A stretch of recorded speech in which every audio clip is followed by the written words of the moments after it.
So today I want to go over the Mercurian model.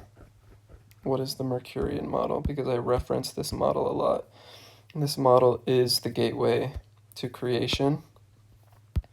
This is how you become a creator of the universe by reaching the 6D.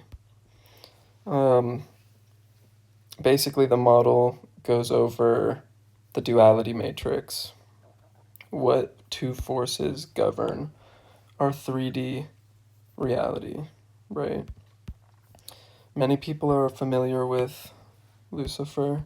Not many people know Abraxas, and not many know but align with Ahriman in this paradigm. Because, like I said in the last video, we're living in a patriarchal paradigm right now. So a lot of people are in here. But we're seeing the emergence of a Luciferic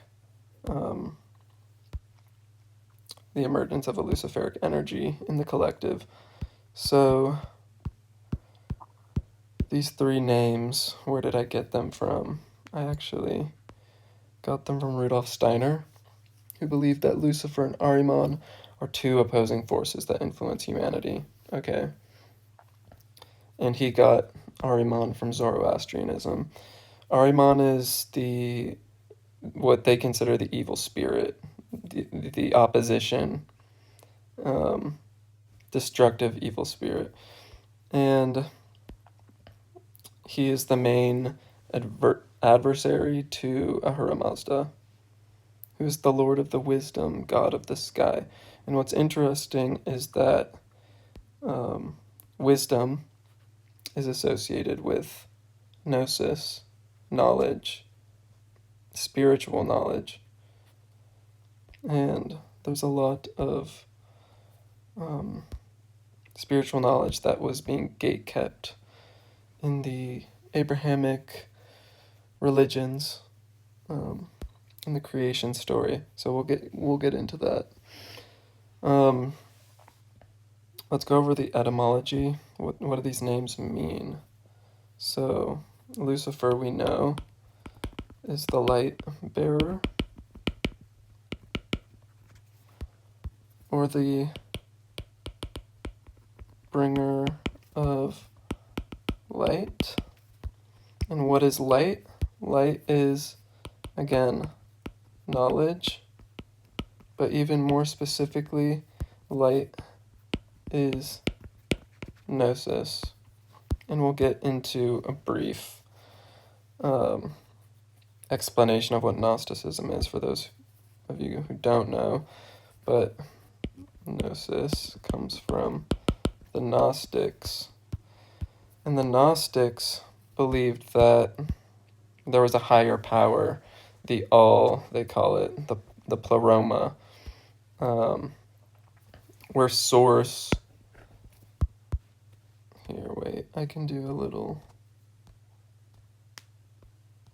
let's do this, where basically source is an emanation, and he creates different beings.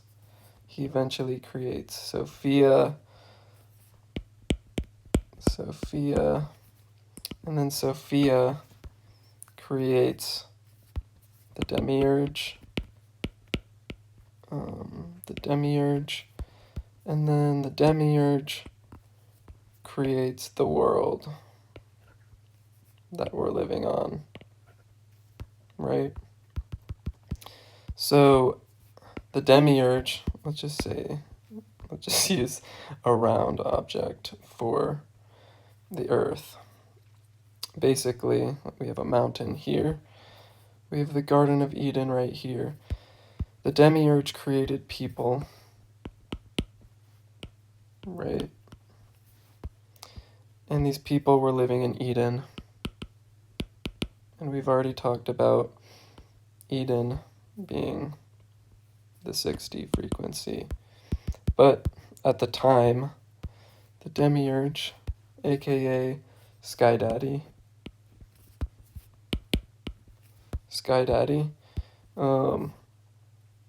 wanted to make these people believe that he was the God of the all, right?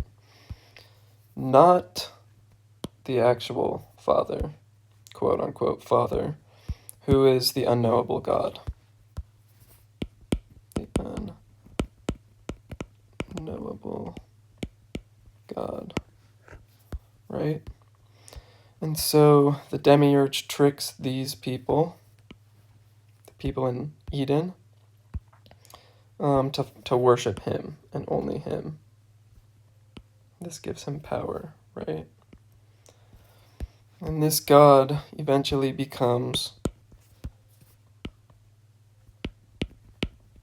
Yahweh. And what happens is, I believe, Sophia comes down to fix her mistake, comes down to Eden in the form of a snake, and basically presents the offer to Eve. Do you want knowledge of actually what good and evil is? And the tree, this is the tree, and this is the snake, right? And the snake says, eat, right? So Eve eats the tree, the fruit from the tree of knowledge of good and evil, and the demiurge kicks them out of Eden, right? Kicks them out of the garden. So,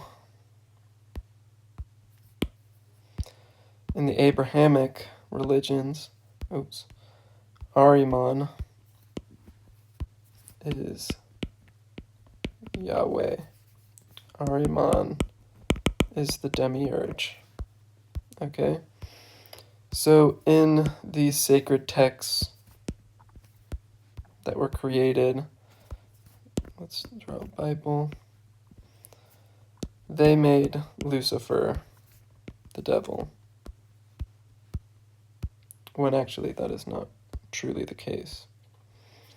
Lucifer came down in what Rudolf Steiner believes to be the 3rd millennium BC, to give wisdom, right?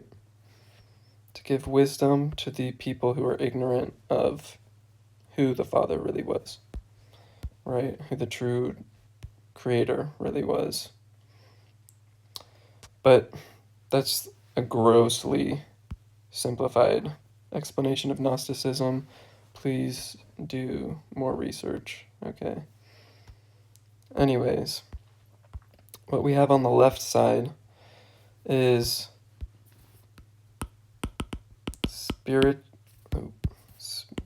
spiritual knowledge,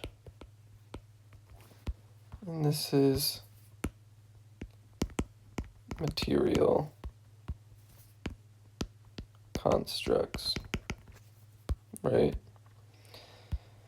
And in the age that we're living in an Ahrimanic time, it is necessary to integrate the Luciferic energy into our collective consciousness. And the way we're seeing that happen, many people are uncomfortable with, but it's all in the name of progress. So, what are some traits of the Ahrimanic? Again, masculine, order, logic, left brain, material, structure, human, atom, gravitas. That means weight, heavy.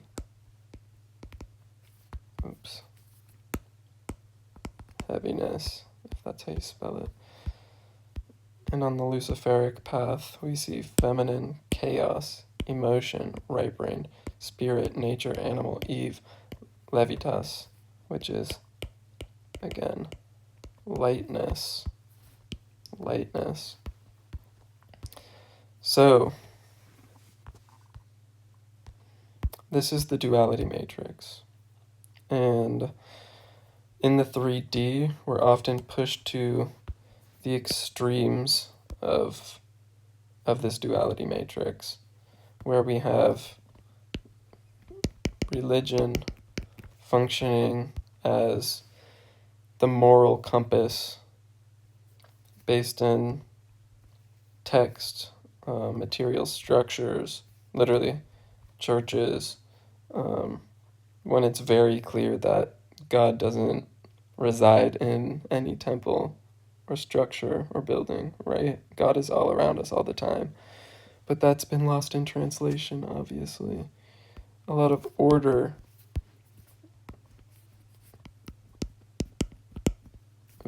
Spiritual castes,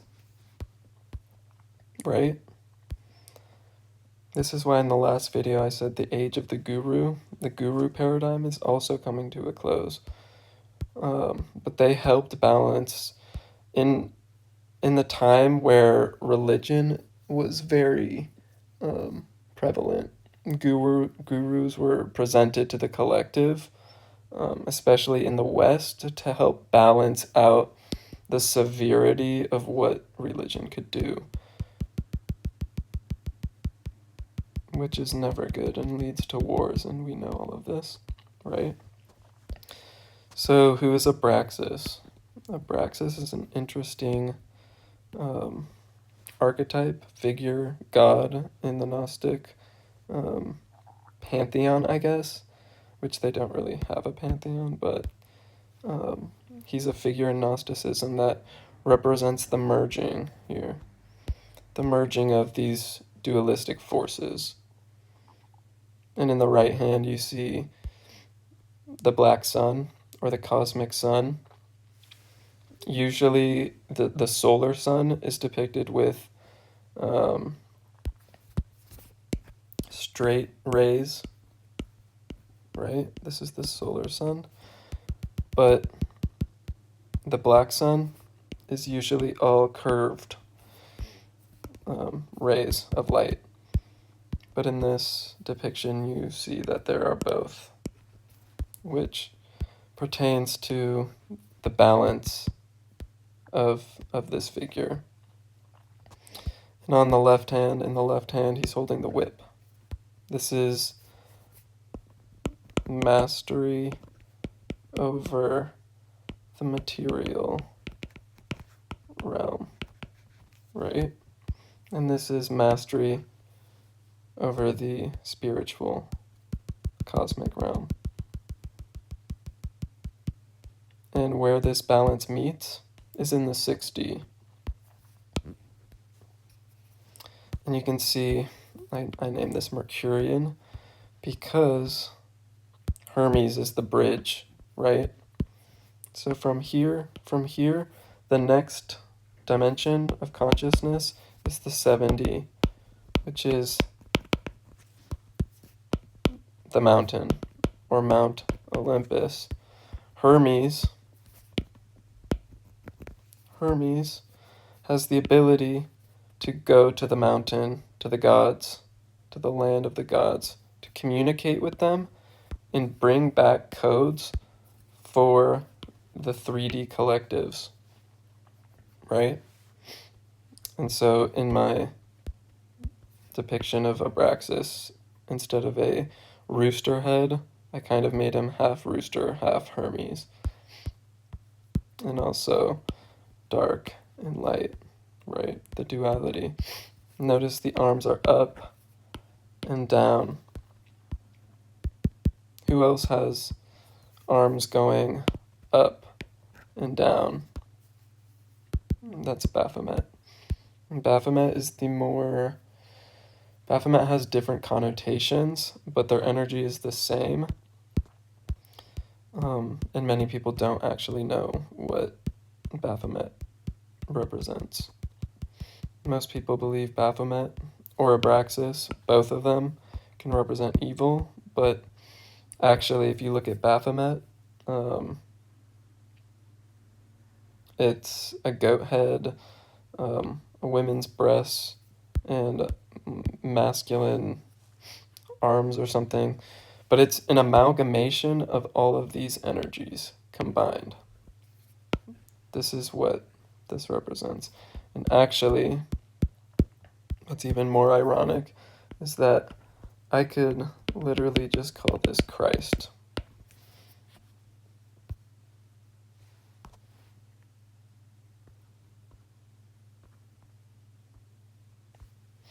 And that's what Rudolf Steiner makes his middle figure is Christ. So in the 6D state, the Mercurian being, the angelic being, angels, you're performing abracadabra, which means anything you're speaking into existence becomes, manifests into reality. That's the power you have as a creator. But in order to do that, you need to alchemize both of these energies. So what do these energies look like in the wild? Actually, before this, let's just go back to Lucifer. Many people believe that he, quote unquote, he is a fallen angel, right? He fell down to Eden to deceive Eve and get her kicked out of the Garden of Eden. But in a lot of imagery, we see Eve is actually, or we see Lucifer is actually a woman, right? The snake in the garden has often been depicted as a woman in the past, right? That's a woman. Like, those are breasts. Anyways,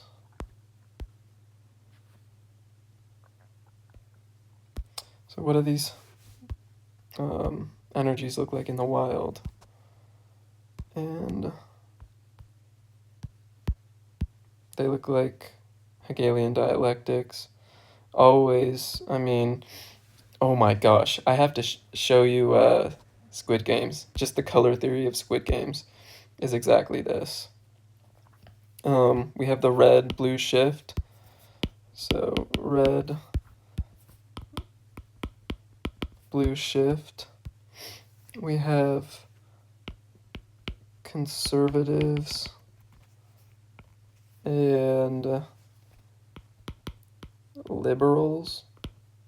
Liberals is all about freeing, right? What did Lucifer do? Free Adam and Eve from the Matrix, Garden of Eden, that was created by Ahriman. What else do we have? We have, I mean, these basically cover it all. Like, all of their talking points covers it all. But the reason why liberals have been increasing is because we need that energy in the collective here to help guide the Ahrimanic 3D people into a higher state of awareness. However, Ahriman is working as Lucifer, and this will make sense, I promise. Ahriman is actually working as Lucifer and confusing. So, confusion, right? Which is chaos, right? Creating confusion to muddy up the information, the Luciferic knowledge that is here, to carnalize the Luciferic knowledge, especially when it comes to sexuality and gender identity. Because this is about freedom of expression, and this is about control of expression. And this is total freedom, actually. So the total freedom of expression versus the total control of expression. Like you, over here, they're saying you will adhere to the structure and the order of our system, right? The 4D rules the 3D, right? And over here, the 4D, who's just, who's basically coming in now in the last 20 years, 30 years in full effect, is a little bit behind. This is why the expression is coming out so fiercely, to where it's confusing to the Ahrimanic people. Like, they're saying, oh, all of these people are crazy because they don't believe in the traditional values. Because again, this is coming from a place of needing balance, from the 7D, from the mountain. What else? We have a race. Remember when race was a thing? Like, there's so many wars. People are picking sides. Like, let's see. Oh, like, I'm just gonna give you a few real world 3D example. The Go Palestine people and the Go Israel people. I would say, like, Blue Lives Matter people, which is so crazy. And then these are like maybe Black Lives Matter. What else?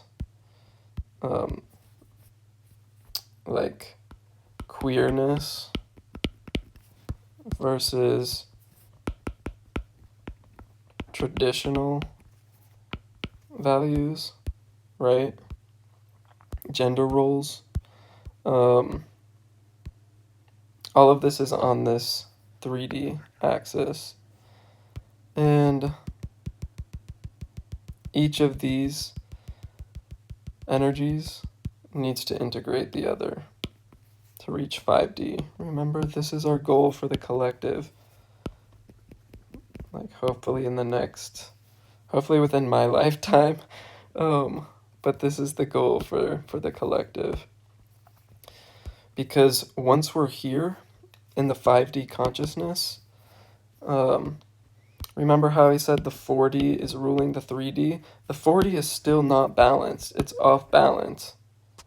So we need to integrate the Mercurian rulers to rule these paradigms. Because in this material construct reality, there's always going to be dualism.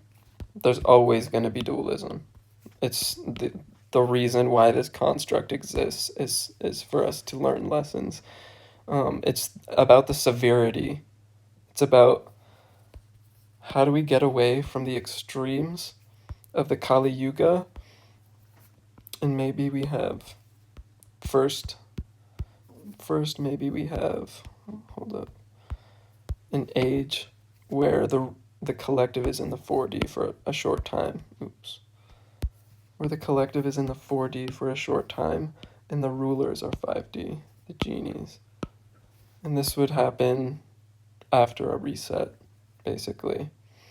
And then once that, this is when everybody is on boats, right? And it's so emblematic of a flood, right?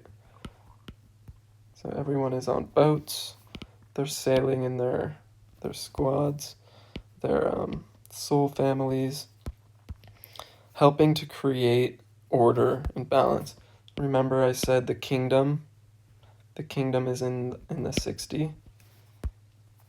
Once the chaos from a reset event or a paradigm shift occurs, after that settles, then we'll have the stability to create the Mercurian Empire with collective 5D citizens. but right now we have a long way to go. We have spiritual people who are falling into the Ahrimanic trap of materialism, and it's really just survival, actually.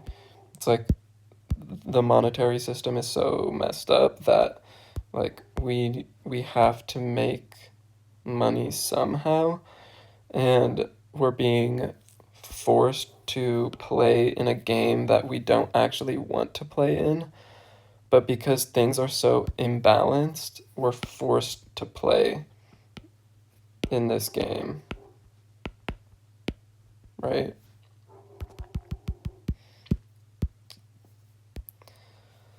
What else? There's so many. Even in the spiritual community, there are people who are more Ahrimanic and people who are more Luciferic. And none of them are balanced. For example, you have esoteric scholars over here, who you have historians, you have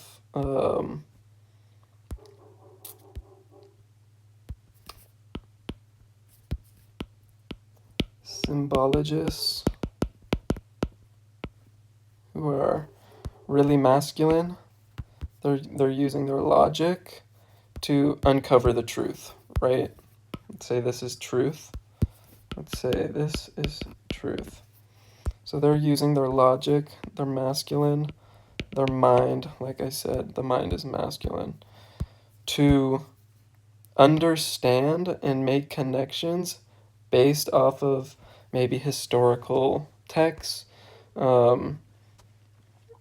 sacred scriptures, and everything has to make sense. And this is where I would say myself is.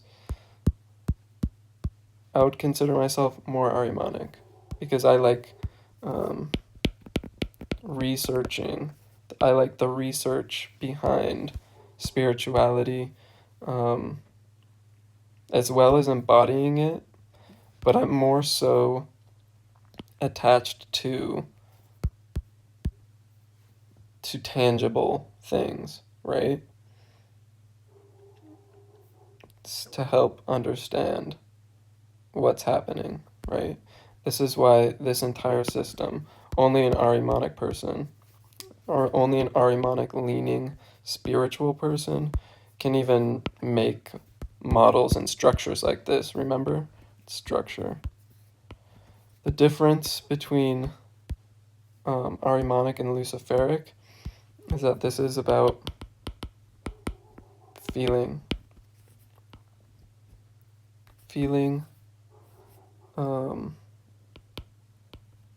love and light, which is good, which is what we need. We need feeling into things, but we also need all of this too, to understand our past, right? It's not so much, this is a lot of personal experience. Personal experience based insights. This is more researched based insights, scholarly based insights. So that's the difference. And a lot of people in here, the further up you go, the more obscure the beliefs become. And this is what we refer to as New Agey.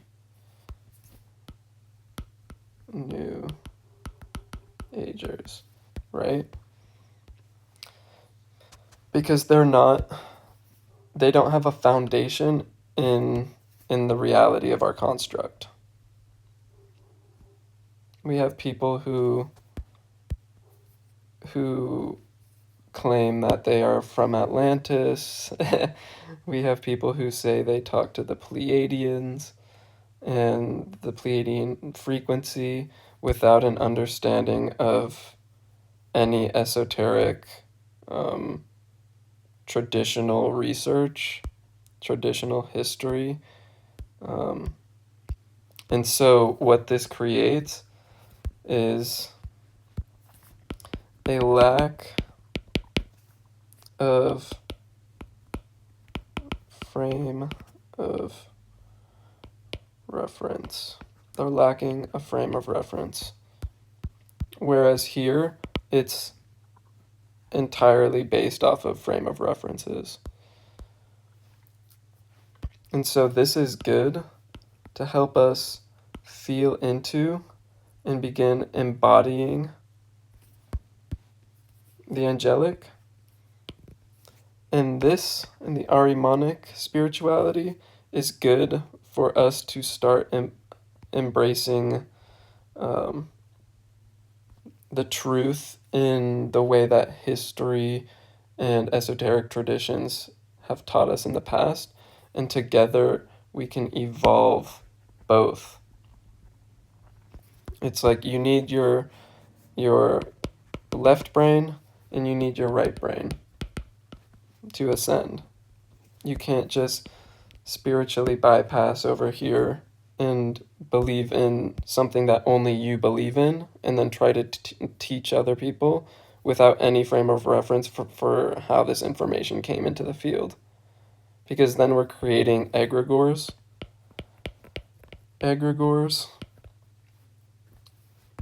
which are manifestations brought into existence through the thought field for no reason, which is wasted energy, right?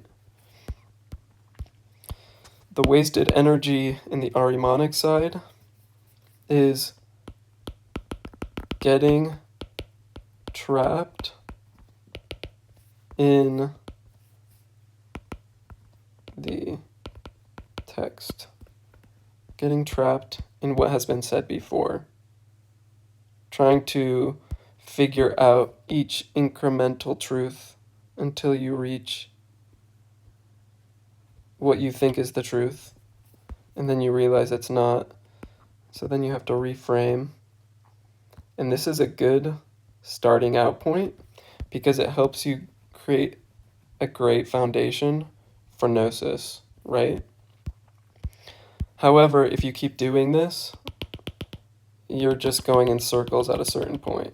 At a certain point, you just have to take what resonates with you in the moment and just start embodying, feeling into, this is getting messy, start feeling, into the truth that you've discovered, right? So hit your plateau. Sometimes there is no more truth to discover because you're not feeling, you're not integrating enough feminine to unlock higher mental truths, right? You have to unlock the heart, to unlock the mind, to unlock the heart. And the mind, the mental, is necessary because we want to record. This is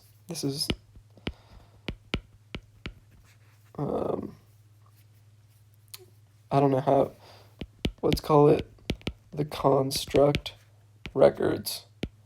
We want to record what is happening in this construct, right? Which includes the history of religions, the history of esoteric traditions, history of magical practices, the history of different spiritual teachings, right? Like, what did the Essenes have to say? How was Kundalini Yoga created? And how can it help us? And by who? And what were they involved in?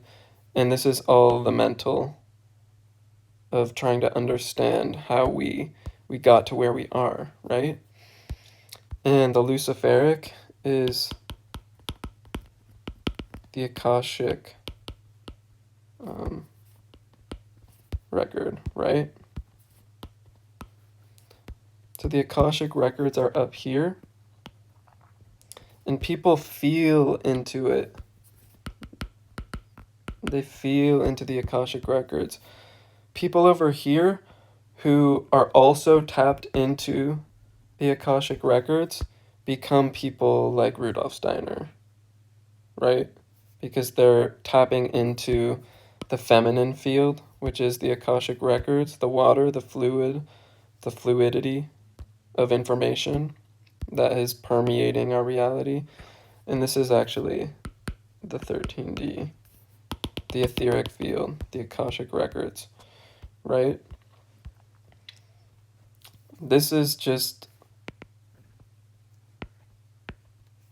the records that we have on Earth, basically, because the people who know the story of Earth become the writers of history, right? People who feel into the Akashic fields become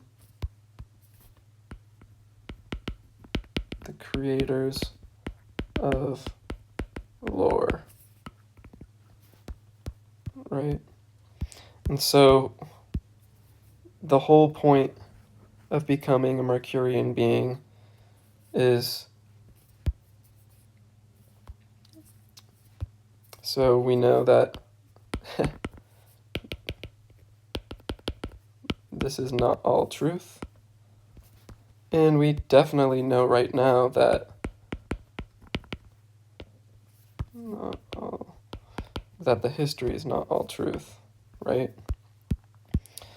So how do we combine the history with the lore in the most truthful way possible? And that's to alchemize these two dualistic forces that govern our construct. So I hope that was insightful a little bit. I'm sure you can create your own list. Like, a bunch of different things that you can write here and right here. And when you create your list of Ahrimanic versus Luciferic energies, it becomes very, very easy to see the matrix, the duality matrix. You can see, oh, these people think this, but these people think this, but those, how do we merge those two things? What is the balanced viewpoint? What is the balanced perspective of these two things? Same with these things, right? What are the balanced perspective of these things? And so all that is about observing, which happens in the 4D, right? Just observing all of the patterns that are happening around us. Any news story you see, any thing that grabs hold of the collective's attention, and there's two sides to it, immediately put it in one of these two camps. Sometimes it's not that simple, but it usually is. To mention was Squid Games, because they are showing this entire system, this entire model on lockdown. So we have Ji-hoon, the main character, right?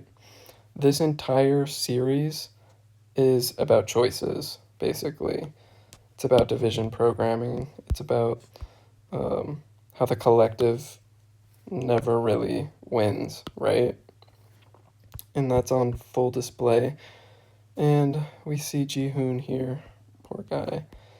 He's back in the Squid Games. And who's above Ji-hoon? It's the game creators, right? The creators of the game, right? Or the people who work for the creators, wearing magenta pink. You guys are going to learn that this magenta pink color is very significant. So let's look at some of the characters. We know for sure that Ji-hoon and his entire party votes red all the time. They want to leave the game. They want to get the hell out of there, right? And we're supposed to root for them to get out of this game. They're trying to get out of this game, literally, this 3D game. And only Ji-hoon has the insight about how to overthrow or ascend. Everything is about ascension. On the 3D level, it's not, but in the higher awareness, it's all about ascension. So what characters do we have? Let's start with him. We have Thanos, right? He represents one of the main characters who is Luciferic. It's about chaos. It's about bringing the feminine, the right brain, right? Bringing high emotions, almost an animal nature you see in this character. What's funny is that they painted his nails, right? All the different colors of the rainbow. And this is a straight character. And his hair is purple, right? It's purple. Because he is the antithesis of Ji-hoon. I mean, technically the front man is, but in the games, he's the opposing force to Ji-hoon and Ji-hoon's crew, right? Notice how his fingernails are painted. He looks very feminine. He has dyed hair. This is all about expression, remember? Expression. This is why we see so much expression, because we're trying to integrate the feminine, the chaos, the emotion, the right brain, the spirit, right, into the Ahrimanic masculine order, logic, left brain material, right? This is what this is showing. We'll get into it. Actually, this is a perfect segue. We're done with him. Let's go on to her. So she is a transgender character. And again, sexuality, fluid. Sexuality is the most potent spiritual energy, right? So she represents a combination of spiritual energies combining the masculine and the feminine, right? That's what transgender is. Up here, it's more about androgyny. I don't know how to spell this. I don't know. Androgyny, right? Down here, it's more about carnalization of the alchemical process of joining opposites, right? So the carnalization is the transgender woman, right? The trans person. Because in order to transcend,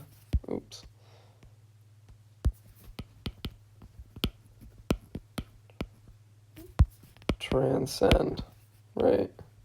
I mean, you guys might think that's funny, but it's all about transitioning to the higher frequency where non-duality exists. This is non-duality. This is almost completely non-duality, right? So the expression we see of this energy coming down in dimension is the carnalization of gender alchemy, right? There is no good and bad. This is why the Ahrimanic people, the conservative people, right? The religious folks, they have a big problem with the liberating facets of expression that the Luciferic people, the liberals, that they are creating in the scene of the 3D, right? They're bringing this, all of this to the forefront. This, like fluid sexuality, non-binary sexuality, all of this is was hiding in the unconscious up here. And in order for the collective to fully unite, to fully integrate into 6D consciousness, we need to embrace the Luciferic. Maybe not the full carnalization of anything. Again, extremes. The Matrix runs off of extremes, and these are the traps that you get on. So a lot of people here are like, I don't want my child to come back from school with a gender reassignment surgery. And then these people over here are like, are we even doing that? I don't think we're doing that.